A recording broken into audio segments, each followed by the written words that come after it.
Chile's economic and political growth over the past few years has been nothing short of impressive. During my recent visit in Santiago, I had the privilege of meeting the former President Bachelet, who expertly led her country through the current financial crisis and through the devastating earthquake that recently struck that nation. I have no doubt that President Piñera, who I met when he was here in Washington, in fact, he was here in Washington when I was in Santiago, Chile, but we had a good meeting with him when he was here on his brief visit. But he, in showing, demonstrated already since taking office a very creative and imaginative leadership in that country and its government. Chile represents a tremendously important political and economic partner for the United States, not just in this hemisphere, but in the Asian Pacific region, and indeed in the world at large. And I encourage Chile to continue to play this positive role. Mr. Wolff. Thank you, Mr. Chairman. Senator Barrasso, I would like to introduce my wife, Alexandra, who has been at my side for over 26 years, all of them supporting me and our sons as we've traveled to many diplomatic posts. Our sons, unfortunately, couldn't be here today. They're working in New York, but the fact that they are gainfully employed is a tribute to my wife's effort in bringing them up well. Thank you. Once on the dole, always on the dole, though. They tell me that's the case anyway. Well, why don't we begin with you, Ms. Bridgewater, for your opening comments. And by the way, any supporting data information which you have will make a part of this record as well. We'll begin with you, and then just in the order that I've asked you to say something here about your families, we'll also proceed, and then we'll get to some questions. Senator, it is an honor to appear before you as President Obama's nominee to be the United States Ambassador to the Republic of Chile. I am deeply grateful for the trust and confidence President Obama and Secretary of State Clinton have placed in me by sending my name to the Senate for your consideration. My wife and I are delighted with the prospect of returning to Chile, where I served from 1991 to 1994 as the head of the political section in the embassy. During that period, I witnessed firsthand the consolidation of Chile's successful transition to democracy and met many talented Chileans, some of whom occupy leadership roles today. Having just completed my tour as the Deputy United States Representative to the United Nations, I am aware of the many regional and global challenges confronting us and the important contribution that our close friends and partners can make in helping us meet those challenges. Chile plays a key role in the region and can contribute to global peace and prosperity in this hemisphere and beyond. If confirmed, I pledge to work closely with the administration and the Congress to further our nation's interests in Chile and will endeavor to strengthen the excellent relationship between our countries.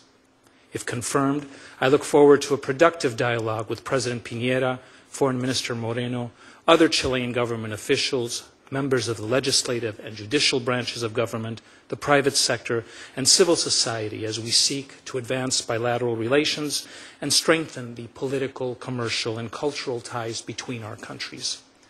If confirmed, I will continue to seek opportunities to assist with Chile's recovery and rebuilding from the tragic February 27 earthquake, and would strive to enhance the relationships of our many U.S. agencies with their counterparts in Chile as we work together on reconstruction, emergency management, and other areas of mutual benefit. Chile's support for free trade, social justice, and equitable economic development has reduced poverty and provides a successful economic model for the region. The U.S.-Chile Free Trade Agreement is a cornerstone of our relationship, and if confirmed, I will continue to build on the benefits this agreement garners. Bilateral trade has more than doubled since the Free Trade Agreement went into effect in 2004, totaling more than $15 billion in 2009.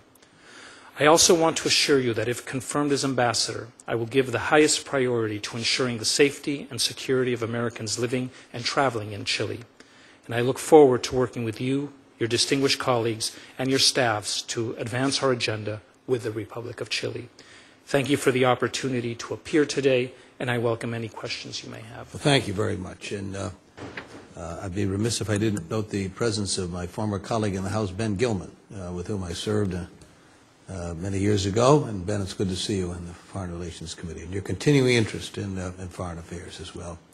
And let me just say, and I'm going to turn to my colleague, Senator Barrasso, to open up some questioning with you, but I'm deeply impressed that your backgrounds and all just make all four of you highly qualified for these jobs, and it's very important to see people who served in our foreign service being recognized for those contributions in sending highly competent, highly experienced people Ambassador Wolff, if you could visit a little bit about what's happening. I've seen in Chile they've developed extensive trade relations with China, and in 2009, China was actually Chile's most important export market. I want to ask you a little bit about how has China's influence in Chile increased within the workings of the country, how that impact is on the United States, and what type of investments is China making today in Chile? Thank you, Senator. The essence of the relationship is copper, natural resources, something that we see the Chinese government actively pursuing not only in Chile but throughout the region and in other hemispheres as well.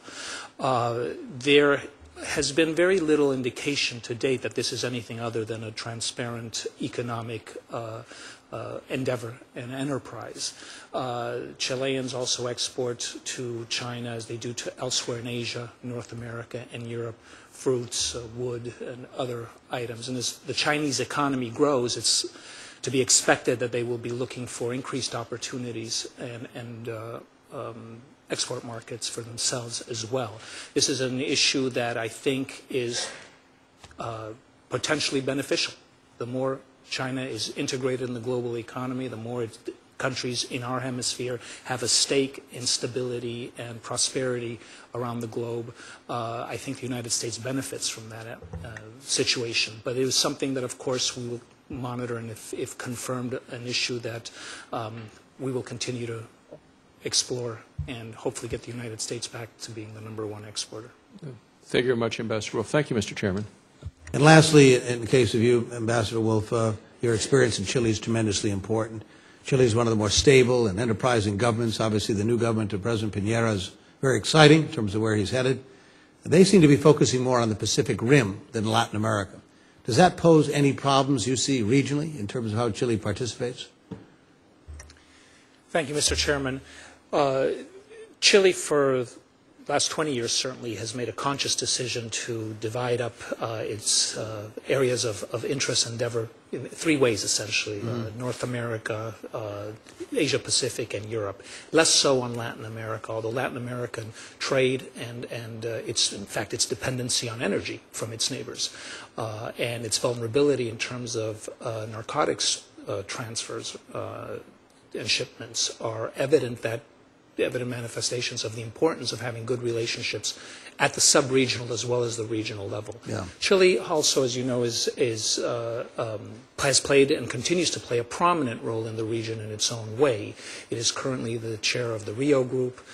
It has had the good fortune of having outstanding leadership. Yes, it has. And as a result, an outstanding reputation, perhaps an outsized reputation. I saw that in New York at the UN, and that's something I hope, if confirmed, to be able to work and expand and explore other ways that Chile can contribute in its own way, bilaterally, nationally, as well as regionally. I hope you might tap in. I had a wonderful meeting with former President Bachelet, had a wonderful breakfast with President Aylwin, who's still very vibrant and alive. I think he's almost 90 today, but one of those remarkable leaders and part of that transition after the Pinochet years, and a wonderful person. And I know that former President Bachelet is trying to figure out as well how she can continue to play a role in regional politics. Got some wonderful leaders in that country who I think, and who can, in addition to what they've done in Chile, can also play a role, it seems to me, regionally as well, in tapping into all of that.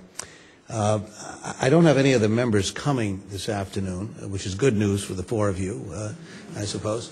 And normally I'd pursue with more questions. I'm going to leave the record open for a couple of days and submit questions. We're in the last throes of a few minutes votes, and we may have 2 or 3 votes. By the time I got back, it'd be another hour before I get back, and I don't want to delay you. And I personally believe you're all tremendously well qualified and very excited that you're going to be in these posts. And all I can tell you is I'll do my very best to see to it the committee acts as promptly as we can. Members may have additional questions for you. I'll insist that they ask them promptly in the next 2 or 3 days, and then ask you to be as prompt in response to them. Once those questions are answered, then we can move along and try and get your nominations confirmed by the full committee and try to get you on your post this fall. So we might have confirmation votes this in September when we get back from the August break. So with that, I thank all 4 of you, and thank our audience for being here today as well to listen to your responses to these questions. And again, I'm genuinely excited about the jobs you can do for our country in this hemisphere, and I thank all 4 of you. With that, the committee will stand adjourned.